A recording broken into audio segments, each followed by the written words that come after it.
За сайн байцгаана уу бүгдээрэнд нь өнөөдрийн мэндийг хүргэе. Манай Сүү Chinese хятадчны пэйжээс масын ёсороо 2000 дагагч хүрсэн учраас хятад хэлний анхан шатны сөргүү анхан шатны өнгөө цурал хичээлийг хүрэхэд бэлэн болоод байна. За өнөөдрийн хичээлээрээ бүгдээрээ хятад хэлний талаарх ойлголтоо илүү нэмэгдүүлж илүү гүнзгий хятад хэлний тухай судлах болно. За бүгдээр өнөөдрийн хичээлдээ орцгоё. За багшны хичээл хэлэх юм уу нэг зүйл хэлье. За энэ үг надад ягаад ч юм үнэн шиг санагддаг. Төгс байхын тулд мэдээж эхлэх хэрэгтэй тийм үү?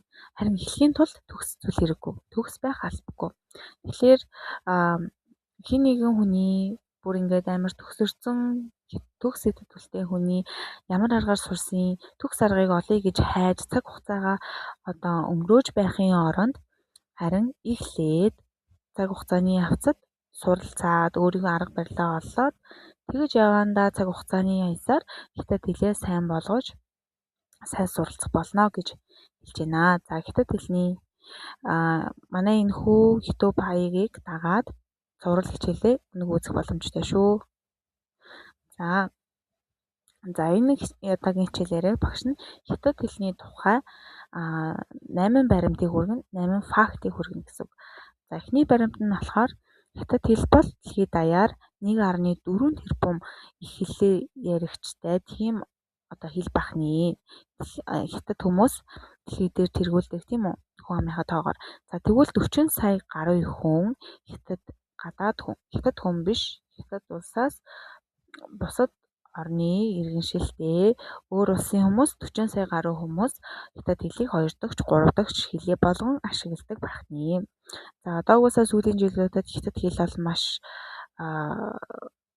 эрчийг авч маш олон хүмүүс хятад хэлийг суралцаар байна. За хятад хэлний тухай баримт 2 нь болохоор за хятад хэл бол зөвхөн ханд байдаг тийм үү?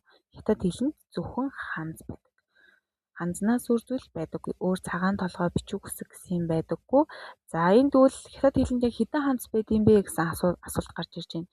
За миний харсан баримтууд дээр болохоор 50,000 гаруй ханц, 80,000 гаруй, 100,000 гаруй ханц байдаг гэсэн тоо би харж исэн. За гэхдээ энэ бол тийм ч чухал биш. Бид нар бол энэ ханзыг бүгдийг ингээд сурахгүй харин бид нар өдөр тутмын хэрэглээний 3,000-аас 5,000 ханц сурцсан байхад хангалттай хятад хүмүүстэй ярилцаж, ойлголцож, ажил хэрэгээ үргэлжлүүлж, за найз нөхөд болж өөрийн зорилгоо гүйцэлдүүлж болно гэсэн үг. За 3 дахь баримт нь хэм бол за хятад хэлэнд зөвхөн ханз байдаг гэж хэлсэн тийм үү? За тэгвэл хятад хэлний ханз нь өөрөө яг ямар утгатай, ямар зүйл юм бэ гэх юм бол ханз нь өөрөө бодит зүйлийг илэрхийлсэн утга илэрхийлэх зурган бичиг гэж явдаг юм байна. За энэ нь юу гэсэн утгатай юм бэ гэхээр бүгдээрээ жишээн дээр ярьцгаая. За эхний жишээн дээр ам байна тийм үү? За ам. Бүгдээрээ амаа ангаагаад харъя. За энэ амыг ангаахад ямар хэлбэртэй харагдаж байна? За ийм дөрвөлжин хэлбэртэй харагдаж байна тийм үү? За тэнгуут энэ ам гэдгийг хятад хүмүүс энэ ханзыг зохиохдоо за тухайн ханз анх зохиогч байх үед энэ яг амны хэлбэрийг дүрслээд өнөөдрийн ам гэсэн ханз бий болсон бахны. Тэгэхээр бодит гэсэн амыг зургаар дүрсэлсэн дүрс бичиг, утгын бичиг юм байна гэсэн үг. За дараагийн жишээ. За бид нар бүгдээрээ усыг харж байна. Голын ус урсж байна. За ус ингэж харагдаж байна гэсэн дүрслэл гаргасан юм байна. За тэгээд энэ нь үүсч хөгжиж явсаар өнөөдрийн хятад хэлний ус гэсэн швэй гэсэн ханз бий болсон юм байна. За дараа нь ямаа байна. За нүд байна. Үхэр байна. Үхэр байна тийм үү? За эдгээр маань анхны эдгээр зураглалаас ийм зураглал бодит зүйлийг ингэж зураглаж байгаад цаг хугацааны явцад хөгжиж явсаар хагаад өнөөдрийн эдгээр ханзнууд бий болсон бахны. За энэ бол ямааг харъя те. Яг ямаатай яг ингээд ямаа шүү гэдэг бодоод харах юм бол үнэхээр ямаатай адилхан харагдаж байна тийм үү? За энэ нүдийг бас ингэж анхны хэлбэртэй дөхүүлж ийм ханз үссэн бахны. За энэ үхэр мөн адил те. Эврийг нь ингэж дүрслээд за тэгээд ингэж дүрслэх маягаар энэ зураг маань зурлаг угаалж өөрчлөгдөд юм ханз үүссэн байна. За өөр жишээнүүдийг бүгдээр харцгаая. За энд нар энэ тийм үү? Нар. За нарын дөрөв өөрийнхөө дотор нэг эмцгийг нарыг анх ингэж дүрслэг болсон байна. Өнөөдрийн нар гэдэг ханз нь энэ байна. Тэгэхэд хүмүүс өнөөдрийн ханзыг нар гэсэн утгаар ашигладаг байна. За энэ мэдчлэн мод гэдэг ханз энд байна. Уул гэдэг ханз энд байна. Хүн гэдэг ханз энд байна. Шувуу гэдэг ханз энд байна. Сар гэдэг ханз энд байна.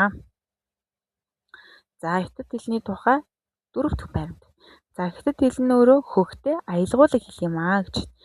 За энэ нь болохоор монгол хүмүүсийн хувьд бол маш монгол хэл хятад хэл хоёрын хооронд маш том ялгаа. Манай монгол хэлэнд хөг гэж байхгүй. Бид нэр хөг гэж юу юм бэ гэдгийг мэдэхгүй. Харин хятад хэл нь 4 хөхтэй. За энэ хөг гэдэг маань юу юм бэ? Яагаад хөг гэж байгаад байгаа юм бэ гэх юм бол хөг гэдэг маань хамгийн том үүрэг нь утга ялгах үүрэгтэй. За жишээ авч ярьцгаая. За хятад хэлний энэ 4 хөгийг ерөөсөө л 1-р хөг, 2-р хөг, 3-р хөг, 4-р хөг гэж нэрлэдэг. 1-р хөгийг уртаар дуудана. Маа. За хятад хэлэнд маа гэж дуудах юм бол ээж гэсэн утгатай байна. За 2-р хөгөөр маа гэж дуудах юм бол олс. За нэг ургамлын төрлийг нэрлэдэг байна. За 3-р хөгөөр маа гэж хэлэх юм бол морь гэсэн утгатай болчих нь. За 4-р хөгөөр маа гэж хэлэх юм бол загних гэсэн утгатай. За тэгэхээр ээжигээ дуудахдаа маа гэж дуудахгүй маа гэж дуудах нь шүү дээ. Маа гэж дуудана. За тэгэхээр хятад хэлэнд хөг гэж байдгийм байна. Энэ нь утга илэрхийлэх үүрэгтэй. Утга ялгах үүрэгтэй байна гэж ойлгоно гэсэн. За баримт 5. За хятад хэлний дүрм амархан байх болно гэж байна. За хятад хэлний дүрм яагаад амархан байх юм бол хятад хэлний үйл үг нь цагаар хувирдаггүй. За яагаад цагаар хувирдаггүй? За цагаар хувирдаггүй жишээ авч ярьцгаая. За монгол хэлэнд бол үйл үг цагаар хувирдаг. Явах гэдэг үйл үг нь явсан, явна, явж байна, явах болно гэх мэтчлэн өнгөрсөн ирээдүй одоо цаг дээр хувирдаг. Харин хятад хэлэнд энэ нь ерөөсөө хувирдаггүй гэсэн үг.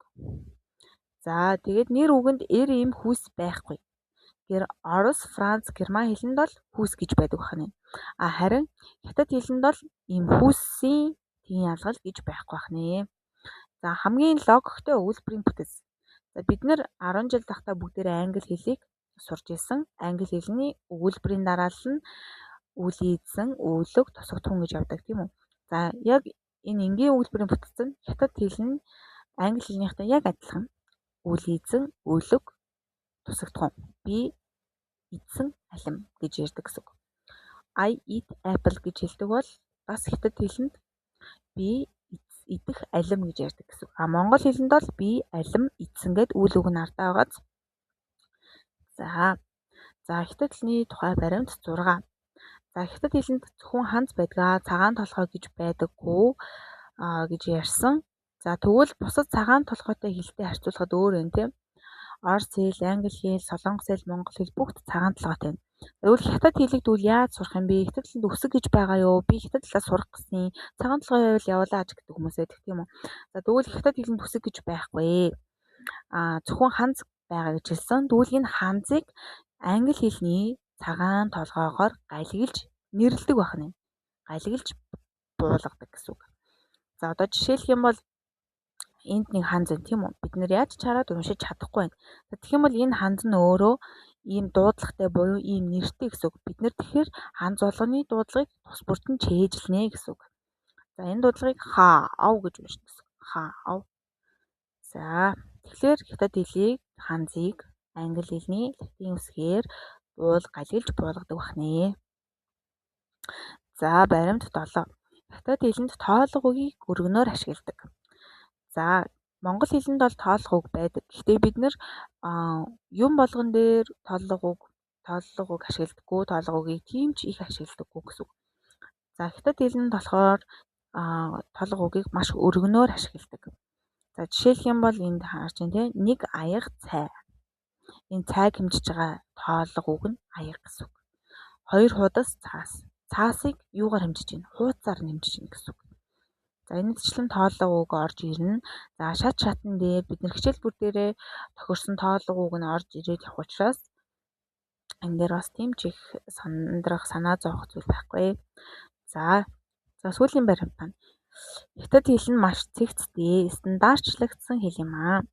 За энэ маань юу гэдэг юм бэ гэхлээр хятад хэлийг гадаад хүн сурахад маш хялбар байдаг. Яагаад гэвэл хятад хэлийг төвшин тогтоох шалгалт гэж байдаг.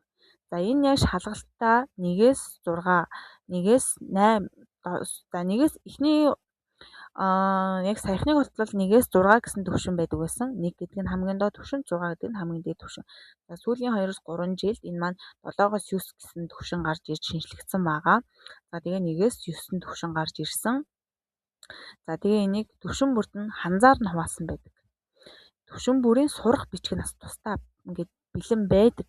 Тэгэхээр бид нэр сурах бичгээ сураад тухайн төвшөнд заагдсан, оногдсон ханзны тоог яг тоо хэмжээгээр сураад тухайн ханзныхаа хүрээнд уншаад бичиж сураа явчих юм бол хятад хэл сурахад маш амархан хэл ахны.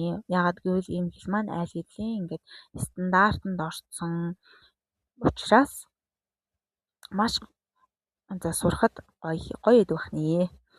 За өнөөдрийн хичээлээр үзсэн 8 баримт та бүгдээрээ дахиад шинээр нэг татад харцгаая тий.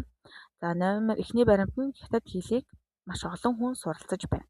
Хоёрт нь бид нэр маш олон ханд суралцах хэрэггүй.